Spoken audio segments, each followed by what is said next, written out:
All right, appreciate your time. Obviously, we've turned the page completely from training camp. We're all Pittsburgh at this point going forward. I just say, opening remarks-wise on the Steelers, look, very simply put, this team defines continuity in professional sports. From the ownership with the Rooney family, who have done tremendous things in the development of the National Football League, for the good they've done for the players and the coaches in this league. We have a lot of respect and appreciation for how they helped develop our game. Obviously, 3 head coaches since 1969.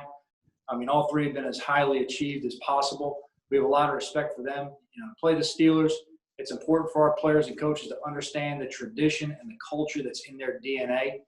They're a tough team from a tough city. They have a blue-collar mentality. This defense is very talented. They're experienced. They play together. They're tough. They're opportunistic. They make plays up front. They take advantage in the back end of mistakes you make. This offense is heavily explosive. Obviously, they have one of the greatest quarterbacks ever played the game.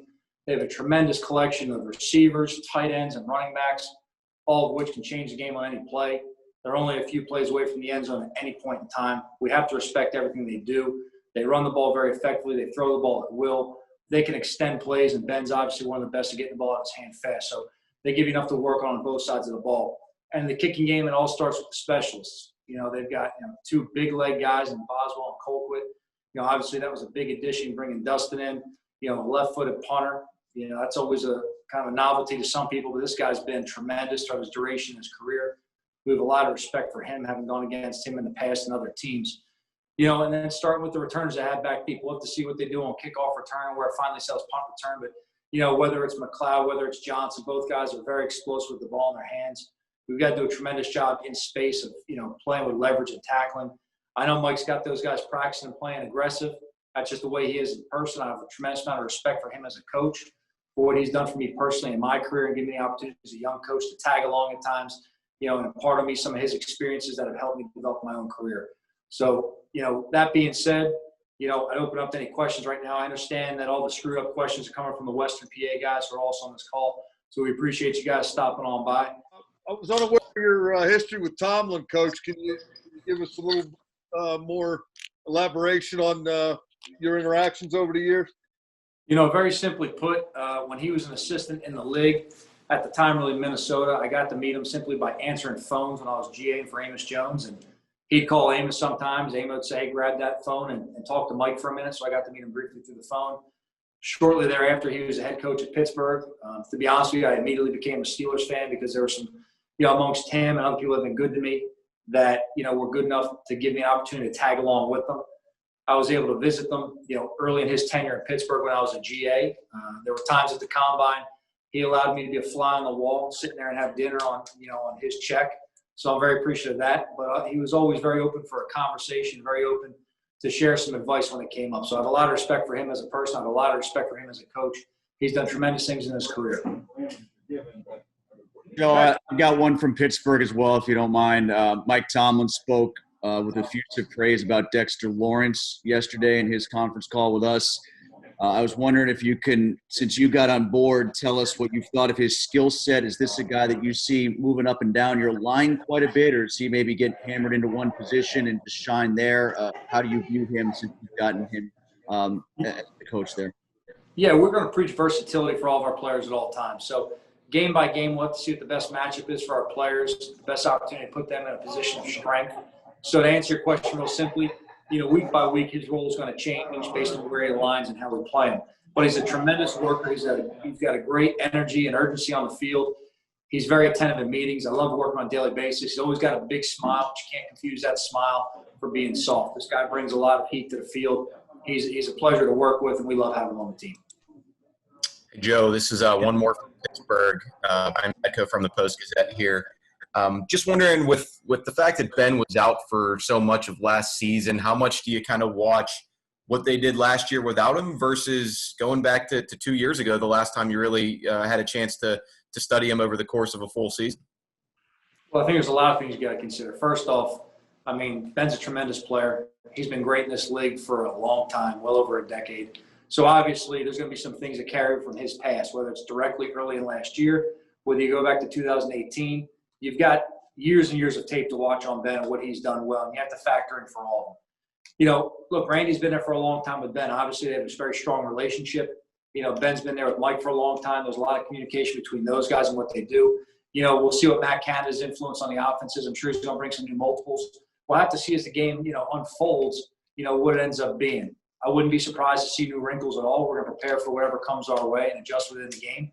But at the same time, what's made them good over time is their ability to do what they want to do, and that's play a physical brand of football, to run the ball effectively, to throw the ball when they have to throw the ball, and create explosive plays.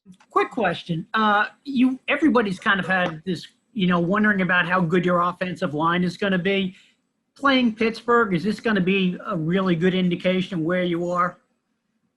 Look, I think playing any team in the National Football League is a good indication of where you are. Everybody has talent, everybody has ability. This defensive line we're going to see this week is obviously the measuring stick for talent and success. They've done tremendous things on the field. You can't talk about the top defense in the league without talking about Pittsburgh year in, year out. So, look, they've got a ton of talent on that defensive front. They use it very effectively. They can play with scheme, but they don't really need it. They just have to get off on the ball and play their physical strengths. They're extremely talented, and we have our work cut out for us this week. Thank you. Jordan. Hey, Joe. Is there anyone this week that you're going to be watching to make sure that they can be ready physically for this game? And then I'll follow up with something else afterwards, if you don't mind. We're a little ways out right now, Jordan. I think everyone's going to have a time over the next few days to make some progress. We've kind of had a few days off from training camp on the back end with the weekend last week. Everyone's feeling pretty fresh right now. We'll see where everyone goes in these next few days, and I think tomorrow we have our first injury report. Is there anyone we shouldn't expect out there today? Not practice? I think we should have all of our players on the field today. I'm going to check with Ronnie in a second when we get out here and see where we unfold with a couple of these guys. Okay. As far as, this is a strange offseason, right? So there's no preseason at all. How much of that do you view as an advantage? Because the reality is, yeah, they're going to go back and study Jason Garrett or Pat Graham, but nobody really knows what you're going to run, right? Look, you can study enough tape of our coordinators and our systems. You can look into my history and get an idea of what it's going to be. I'd say the only advantage is going to be the team that comes out there and plays physically and sound on Monday night. So no matter what you've done in the past, no matter what we put together, it's all going to come down when that ball's kicked off, who the most physical team on the field is. Thanks, Joe. Dougie. Hey, Joe, I know you guys, released Baker yesterday. Just curious, what you can say on that, why the timing worked out like that. I'll go ahead and defer that to Dave or John if they ever want to answer that. I want to focus on the guys on our roster. But I appreciate the question, Dan. Okay, and then maybe to follow up on Jordan's question, how much of an input will you have on play calling? Because obviously the whole idea was you're like the CEO, but are you going to be telling Pat, I want this run in this situation on game day, or is it more just game planning for your role? As I said in my opening press conference, I'm not here to call the offense or defensive plays, and T-Mac and Tom are here to do the special teams. So obviously I'm involved with all sides of the ball. I'm very involved with the day-to-day operation. I'm very involved with how the game's going to be unfolded. I want to be informed of how the game's going to be called, and obviously I'll have opinions.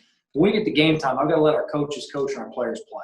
I'll obviously be involved with all sides of the ball, but I'm not there to micromanage. I hired good people. We brought in good players. We got to let them do what they do. Thanks, Joe. Rock. Joe, how did that process work out? We've talked about a lot of firsts for you throughout these last few months. First meetings, first practices. This was your first Tuesday spent in the trenches game planning. How did that work out with everybody?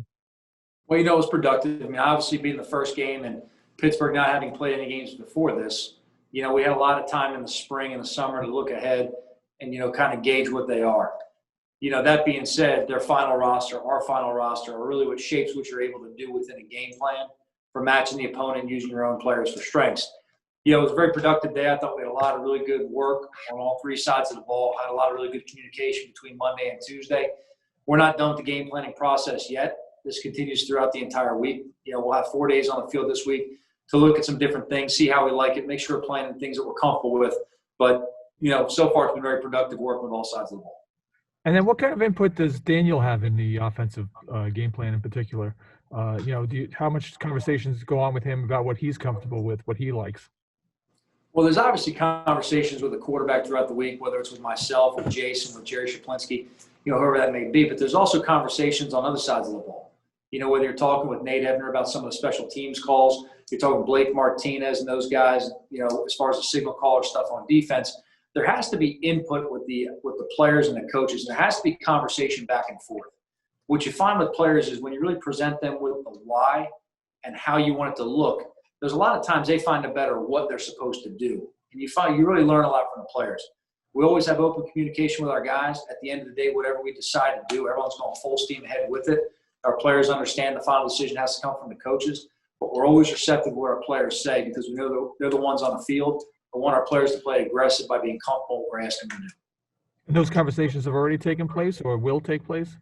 They never really stop taking place, Tom. You know, it goes on a daily basis as you're watching tape with different players. You know, it goes into talking about the game plan and install meetings when they may have certain questions about things. You clarify and clear it up. It happens on the practice field after maybe an offensive or defensive series of clearing up with someone why they did a certain thing or how they saw it on the field. And then when you watch the tape after practice day and clean up mistakes, that's when you really find out, you know, how they processed it, how they're thinking, what they're looking at.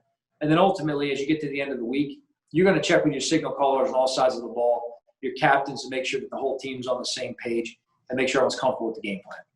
Just curious, I mean, I know we've asked you a bunch about Logan Ryan over the last couple of days, but when you're this far out from Monday night, do you know that you'll be able to count on him to be a part of this team right now in this game plan? Does he have – Art, it's right now there's still a lot of catching up he has to do. Obviously, he just joined us. You know, whether it's the alphabet and our terminology he has to get on pace with, we still have to make sure that we, you know, be fair to him as far as acclimating him in. He just got here. He hadn't been to training camp with anybody else. We have to be careful about how we just throw him into the fire right there. Look, he's a tremendous competitor. He's a very smart player, and he did a great job training himself getting in. But as coaches, we have to put him in the right situations.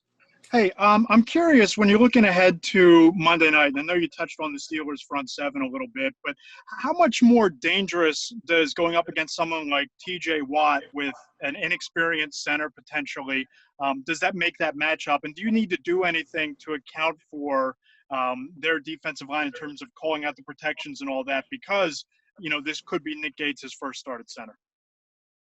Well, here's the thing is if you overplay TJ Watt, you got Bud Dupree on the other edge, and he's just as fierce. So we've got to all meet our matchups. We have to play smart as a team. We have to call it the right way as coaches, put in the right position. This all ties into the game planning of how we're working together. But simple answer, do you have to account for really good players? Obviously, we have to account for really good players. And Watt, Bud Dupree, you know, go down the whole list of those guys. They're all really good. Is there a way that you simulate in practice those guys? I know they like to run a lot of stunts in Pittsburgh that can kind of get Nick up to speed on that sort of thing. Well, in terms of what they do on the front, you want to kind of give them a progression and a look at everything they do based on down and distance or situation. And that's a whole week process right there. It's up to us to make sure they see what they do in meetings, to give them a chance to execute on the field, and then clean it up in post-practice meetings, you know, with how we have to handle it better. Now, that being said, because you have the history of what they've done, doesn't tell you what they're going to do. So we have to prepare not only for what they've done, but also anticipate and play to our rules for anything that comes up, that we have a way to handle it without panic or, you know, we never want to put players on the field and have them feel we weren't prepared for this. That's not what we're going to do. Thanks, man. Thanks, man. Last question here, Paul Schwartz. Hey, Joe, now that you've been through a whole summer with Daniel Jones, is there any one or two things that you can look back on and say, I'm a little surprised by that about him? And as a second part of that, are you a believer that the quarterback and the head coach have to have a certain special relationship? You know, I think everyone's relationship is unique on a team. I try to have special relationships with all the players. I know it's your question about Paul. I think absolutely there's a lot of merit to what you just asked. The quarterback and the head coach have to be able to talk. You have to be able to have it. Him being one of our captains obviously puts him, you know, in a position that we're going to have a lot of conversations, not only involving football, but involving all aspects of the program. So that should open the platform to him and myself to talk a lot throughout the weeks. You have to have a good relationship with all your players that are signal callers, especially because you have to trust them and they have to trust you. Okay, when it comes to the signal callers, I'm talking about the quarterback, the center, the Mike linebacker, whoever the safety is on the back end who's making your calls, your personal protector on the punt team. You know, these signal callers are critical, you know, to the units they're on. Ultimately, they're the quarterback when they're on the field, whether it's a quarterback or a defensive player, special teams player. They have to see the game the way you're presenting it to them. And you have to see the game the way their lens is on the field. And that only happens through a lot of conversation. So as you watch the practice tape, you watch the opponent, you may be saying as a coach, hey, look, I really see this way. And they may say, hey, that's great, but on the field when I'm playing it, this is how I have to do it to give myself an advantage. And that's how we have to be receptive as coaches to make sure when we get that feedback, we're smart about how we go ahead and we allow the adjustments to favor the players. And anything looking back when you look at Daniel and say, I didn't expect that from him? You know, I think the thing that sometimes people may miss on Daniel is, you know, he's quiet-natured at times because he's not just out there spouting out, but he's not a quiet guy. You know, Daniel, you get him going, you get him talking, you get him in the huddle, you get him around the guys. Daniel's got a very big personality. He's very, you know, he's a great dude. And I think until you spend a lot of time with him, you can miss that depth of him as a person. So that's been a really pleasant surprise. I always knew he was intelligent. You know, I knew he was very respectful. I knew he was a hard worker. But until we really got time to be with each other in person and spend a training camp together, you don't really see all those layers of people.